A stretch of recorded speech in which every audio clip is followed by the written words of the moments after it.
Okay guys, so now that we have finished the map essentially, obviously there's still a little bit of tweaking to do, we can go ahead and add all the teleports.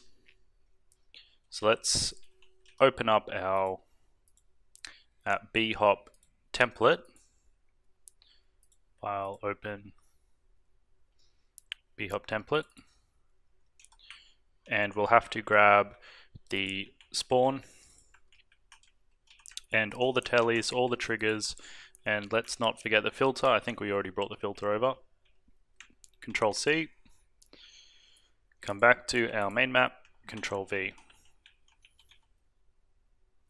And we'll just drag that over. Great. And we got the filter here. Yep, we have the Bhop fail filter, so we don't need to copy it over again. And all we have to do is go through each level and add the tellies. So I'll do the first 2 or 3 before we start speed mapping, just to show you. So first of all, we just cover the area, pretty simple.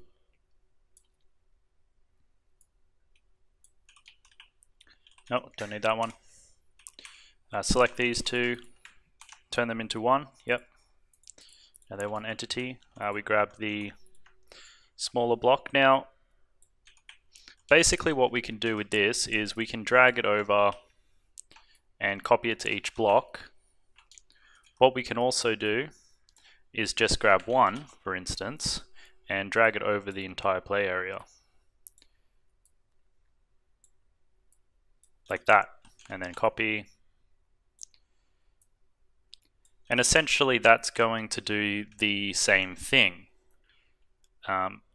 However, once you start getting to different height variations, if we can find that part of the map, like here, in that case you will have to add them individually. So you can only cover the lowest level, but for instance for this part we'd have to do something like that. Come here, do that.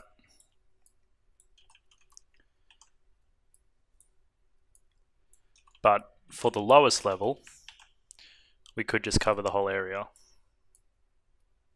So that can definitely speed up your mapping process. However, I don't really mind doing it one block at a time, and to be honest, I think it looks neater.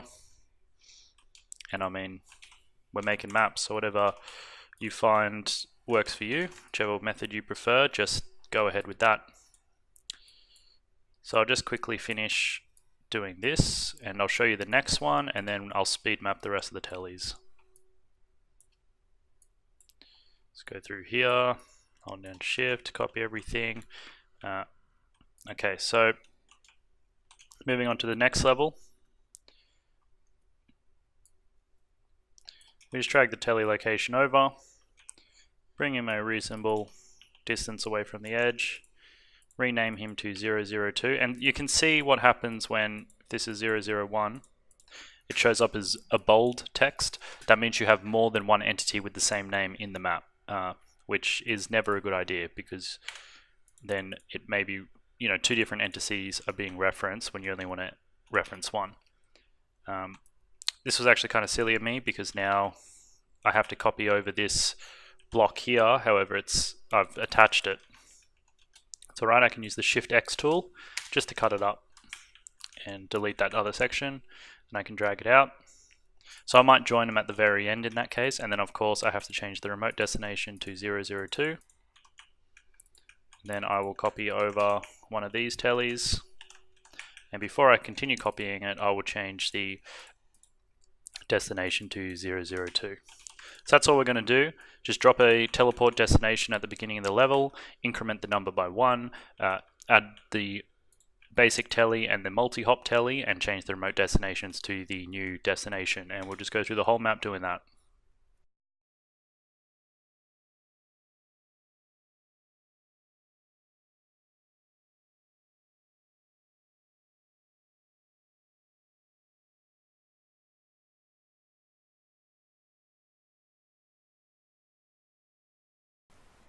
Okay, I'll just slow the video down to show that once we start getting to more elevation, I'll start, rather than holding Shift to duplicate, I'll start Control C, Control V, just to make it easier. It's just faster than scaling it on all the different directions. And also, I'll be pasting the little dude as well. Just when you do paste him, make sure you do lift him off the ground, otherwise your players will get stuck in the ground as they teleport through. So just keep that in mind as we go through and finish this map.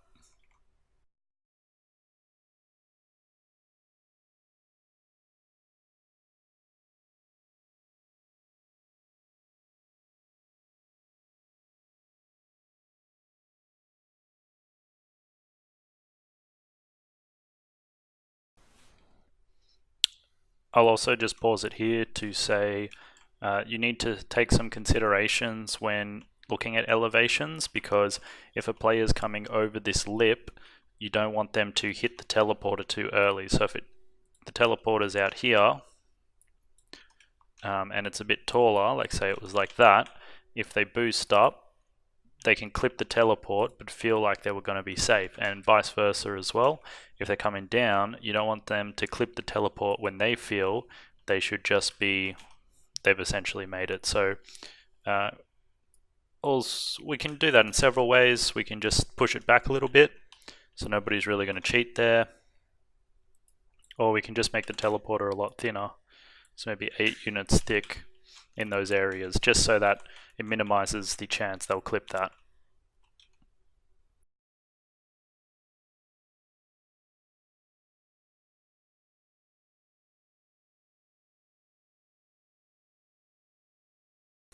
Okay guys, we've gone through and we've applied teleporters to our entire map. We're not quite done yet though. We're very close, however. Just missed a spot over here. Let me fix this by going to ignore groups, so I can select just this one block, drag it over and turn ignore groups back off. Cool.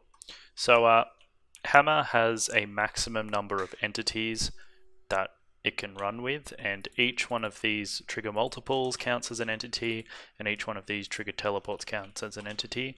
So right now you can imagine we have a lot of them. Every single Bhop pad is 2 entities right there. So what we can do is we can go through and selecting, for instance, the bottom teleport, which is a simple teleport, combine that into one entity. Then if we wanted to, we could select all the trigger multiples, tie them to one entity, make sure you've only got trigger multiples listed. Then we could go through and grab all the trigger teleports,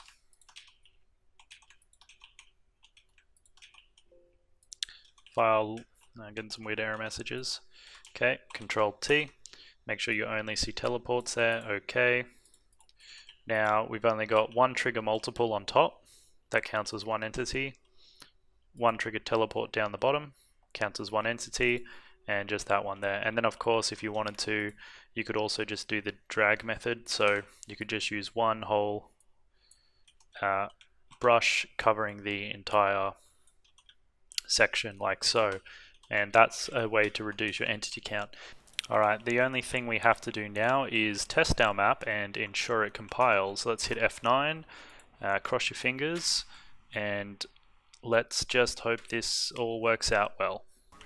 So guys, all we're going to be doing in this section is jumping on each teleport and making sure we get teleported to the correct level. So for instance, we tested the first part, yep, we get teleported to the second, and essentially what you have to do is go through all of this and test every single level. This is how we get good quality control on our map, because you don't want players teleporting to the wrong level. I'll speed the rest of this up.